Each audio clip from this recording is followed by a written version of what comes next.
नमस्कार प्रेक्षकांनो, ठरलं तर मग मालिकेच्या आजच्या म्हणजेच 5 मार्चच्या भागात आपल्याला नवीन अपकमिंग ट्विस्ट पाहायला मिळणार आहे. पण त्याआधी जर तुम्ही माझ्या चॅनलवर नवीन असाल तर चॅनलला प्लीज सबस्क्राईब करा. तर प्रेक्षकांनो, आता आपण पाहतो की कल्पना तिच्या खोलीत पुस्तक वाचत बसलेली असते. तर तिथे सायली जाते व कल्पनाला विचारते की आता कसं आहे आई, पाय बरा आहे ना तुमचा, सूज तर दिसत नाहीये. तर ती तिच्या पायाला हात लावून बघते तर कल्पनाला थोडं दुखतं. तर सायली जरा गोंधळूनच गेलेली असते व कल्पनाला सॉरी आई असं म्हणते. मी अश्विन भाऊजींना औषधं आणायला सांगते किंवा मी लेप लावून देते असं ती म्हणते. ती थोडी गोंधळलेलीच असल्यामुळे कल्पना तिला म्हणते दुसऱ्याला मदत करण्याआधी ना स्वतःचं चित्त थाऱ्यावर असायला लागतं. तर कल्पना तिला तिच्या खोलीत जायला सांगते. तर इथे दुसरीकडे अर्जुन व चैतन्य रात्रभर अथर्व विचारेला शोधतच असतात. ते रत्नागिरीला जायच्या रस्त्यावर असतात. अर्जुनला खूपच टेन्शन आलेलं असतं. तो म्हणत असतो हा अथर्व कधी सापडणार आहे आपल्याला, आपल्याकडे जेमतेम 12 तास पण नाही आहेत आणि उद्या सकाळी 10 वाजता कोर्टात प्रेझेंट करायचं आहे त्याला. तर चैतन्य त्याला धीर देत असतो. तर इथे आता अश्विन हा प्रियाच्या घरी आलेला असतो. प्रतिमा त्याला बघून विचारते, अश्विन तू इथे कसं काय झालं, घरी सगळं ठीक तर आहे ना? तर अश्विन म्हणतो हो घरी सगळं ठीक आहे, पण तन्वी माझे कॉल्स घेत नाहीये, म्हणून म्हटलं जरा घरी जाता जाता बघून जावं की ती बरी आहे की नाही असं तो विचारतो. तर प्रतिमा म्हणते हो ती तर बरीच आहे. तर ती म्हणते ती तिच्या खोलीतच आहे, जाऊन भेट तिला.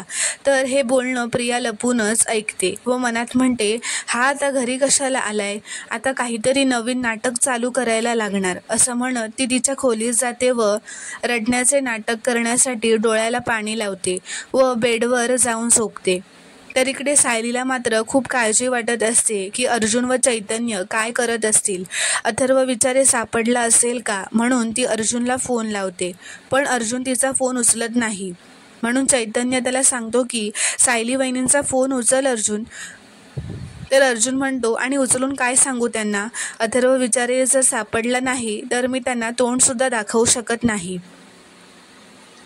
तो म्हणतो माझी चूक झाली, मीच त्याच्यासाठी पोलीस प्रोटेक्शन घ्यायला हवं होतं, बातमी लीक होईल हा विचार मी करायलाच नको होता असं म्हणत असतो. तो खूपच पॅनिक होत असतो.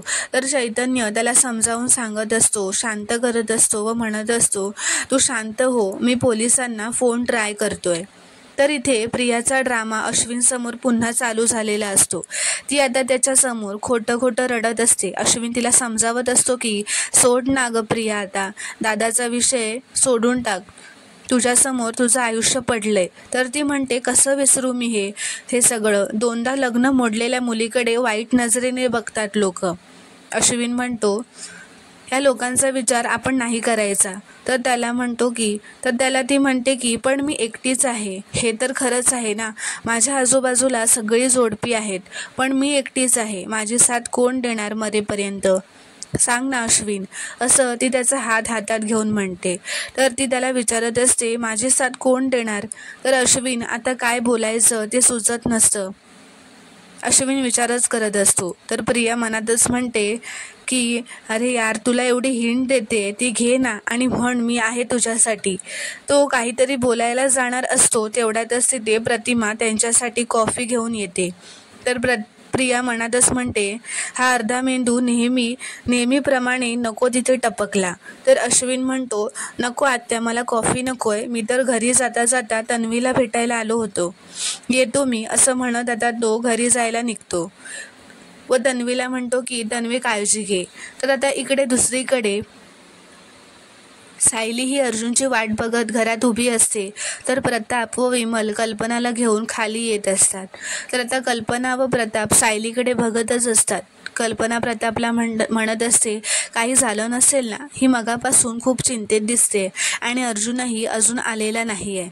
कल्पना म्हणत असते अर्जुनची खूप काळजी वाटते हो, सगळं ठीक असेल ना. प्रताप म्हणतो काही काळजी करू नको, सगळं ठीक असेल. तर आता जेव्हा अश्विन घरी जायला निघत असतो तेव्हा प्रतिमा त्याला सांगते की तन्वी जरा हल्ली विचित्र वागते, म्हणजे पटकन राग आला की भांडी फेकून देते, मग अचानक काही झालं नाही असं दाखवते, मध्ये चिडते आणि मग माफीसुद्धा मागते. तर अश्विन म्हणतो, आत्ता आपण तिला समजून घ्यायला हवं, तिची मनस्थिती खूप नाजूक आहे. तो म्हणत असतो, पुढचे थोडे दिवस आपण तिचे मूड स्विंग सहन करूया आणि सगळे मिळून तिची काळजी घेऊया, असं म्हणून तो निघतो.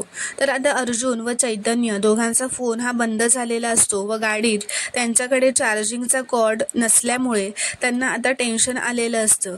अर्जुनला खूपच रागही येत असतो आणि चैतन्य त्याचा राग त्याला शांत करत असतो.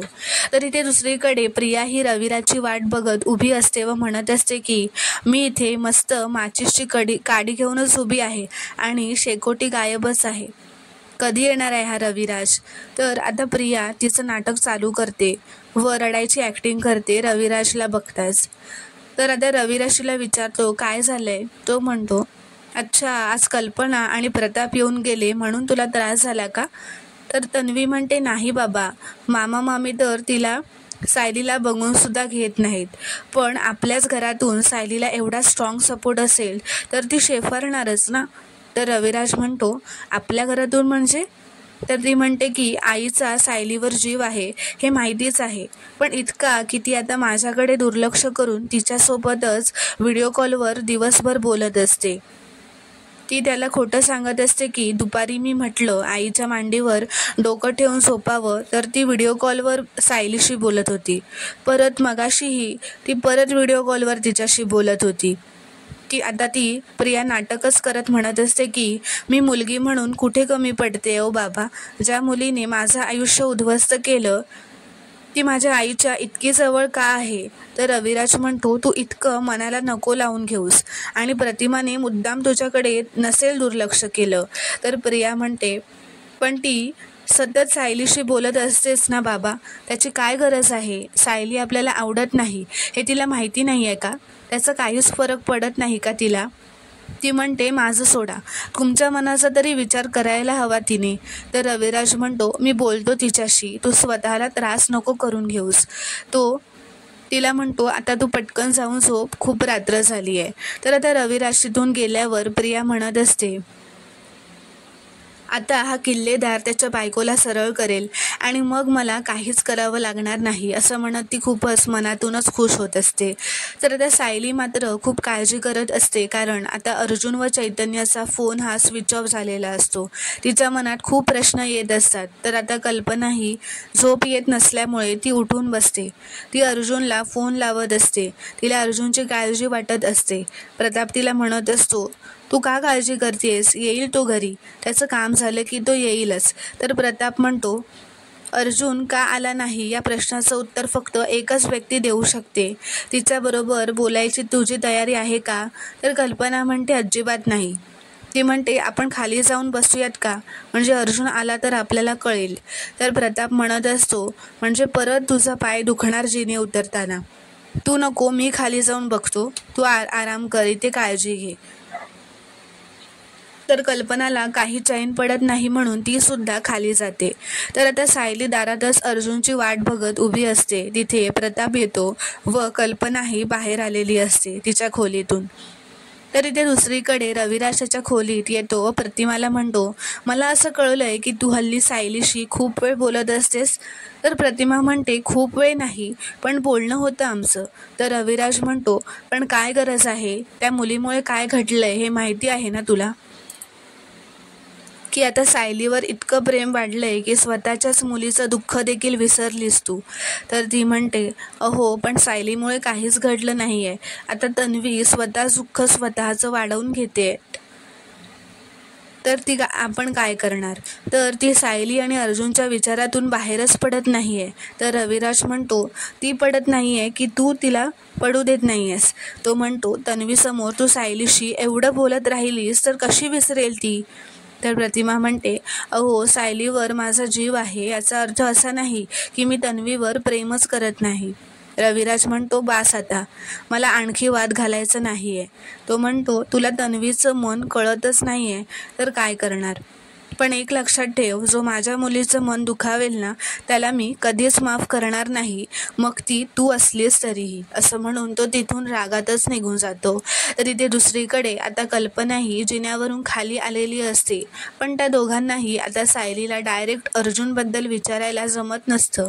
तर प्रताप मुद्दामच विमलला हाक मारायची ॲक्टिंग करतो, ज्यामुळे सायली मागे त्यांच्याकडे बघेल. तर सायली आता मागे बघते व म्हणते, बाबा अहो विमलताई तर केव्हा झोपायला गेल्या असतील, तुम्हाला काही हवं आहे का? तर कल्पना प्रतापला इशारा करते की जा तुम्ही विचारा सायलीला. तर आता प्रताप पुढे येतो व म्हणतो, अर्जुन आला नाही का अजून? तर सायली म्हणते, नाही बाबा, त्यांचा फोन पण स्विच ऑफ येतोय. तर कल्पना पुढे येते व म्हणते, म्हणजे उशीर होणार हे सांगितलं नाही का त्यांनी? कुठे गेलाय अर्जुन आणि किती वाजले याचं भान तरी आहे का त्याला?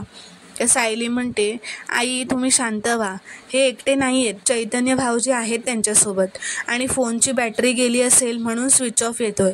तुम्ही जाऊन झोपा, मी यांचा फोन आला की कळवते तुम्हाला. तर आता ते दोघे जात असतात. सायली त्यांना विचारते की आई तुमचा पाय बरा आहे ना आता? तर कल्पना म्हणते, अर्जुनबद्दल एक वाक्य बोलले ना म्हणून लगेच सलगी करू नकोस. तर सायली म्हणते, माफ करा, यांचा फोन आला की मी कळवते तुम्हाला, तुम्ही झोपा जाऊन. तर ते दोघेही आता वर त्यांच्या खोलीत निघून जातात. तर इथे रविराज बघतो की जेवणाच्या टेबलावर जेवणाची ताटं वाढून जेवण ठेवलेली असतात व ती ताटं झाकून ठेवलेली असतात. म्हणून तो प्रतिमाला हाक मारतो. तिच्या खोलीत बघतो पण प्रतिमा खोलीतही नसते. तर आता प्रतिमा ही घराबाहेर असलेल्या अंगणात झोपाळ्यावर बसलेली असते. रविराज तिथे येतो व म्हणतो, मगाशी रागाच्या भरात थोडं जास्तच बोलून गेलो. तो तिला सॉरी म्हणत असतो. तर प्रतिमा म्हणते, नाही, माफी नका मागू तुम्ही. तर रविराज म्हणतो, घरात कुठे दिसली नाहीस ना, खूप भीती वाटली मला. तो म्हणतो, मला तुला पुन्हा गमवायचं नाही आहे ग. तो म्हणतो, मगाशी जेव्हा मी तुला इथे बसलेलं बघितलं ना तेव्हा लक्षात आलं की आता मी तुला गमावत नाही आहे, उलट मला माझी पूर्वीची प्रतिमा पुन्हा सापडत चालली आहे. तर प्रतिमा विचारते, म्हणजे? तर तो म्हणतो, तुझी पूर्वीची जागा म्हणजे अपघातापूर्वी तू जेव्हा जेव्हा अस्वस्थ व्हायचीस ना तेव्हा इथेच येऊन बसायचीस, खूप शांत वाटायचं तुला इथे. ती म्हणते, मला तर हे अजिबातच आठवत नाही आहे, पण का कोणास ठाऊक आज वाटलं इथेच येऊन बसूया. तो म्हणतो, या सगळ्या आठवणी तुझ्या मनात खोलवर रुतून बसल्या आहेत आणि मला खात्री आहे की तुझी स्मृतीसुद्धा अशीच हळूहळू परत येईल. तर प्रतिमा म्हणते, स्मृती हळूहळू परत येईल की आहे ती सुद्धा जाईल. तर रविराज म्हणतो, अगं असं का बोलतेस? मी मगाशी तुझ्यावर चिडचिड केली म्हणून राग आलाय का तुला? पण मी तरी काय करू? मला तन्वीला तिच्या आयुष्यामध्ये या सगळ्यातून पुढे न्यायचं आहे, पण तिचं मन न दुखावता हे कसं करायचं तेच कळत नाही आहे, असं तो खूपच इमोशनल होऊन म्हणत असतो. तर आता सायली ही पुन्हा अर्जुनला फोन ट्राय करत असते. सायली म्हणत असते, 1 वाजलाय, कुठे असतील हे अजून? फोनही बंद आहे, मला आता खूपच काळजी वाटते यांची.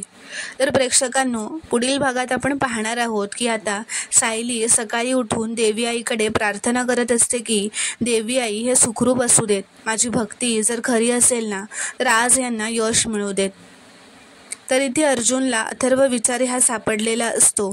अर्जुन त्याला प्रश्न विचारत असतो की एका निर्दोष माणसाचा जीव तुझ्यामुळे वाचला असता हे माहिती आहे ना तुला, तरी का पळून आलास तू? तर मित्रांनो, पुढील भाग पाहणं खूपच रोमांचक ठरणार आहे. व्हिडिओ पूर्ण बघितल्याबद्दल धन्यवाद.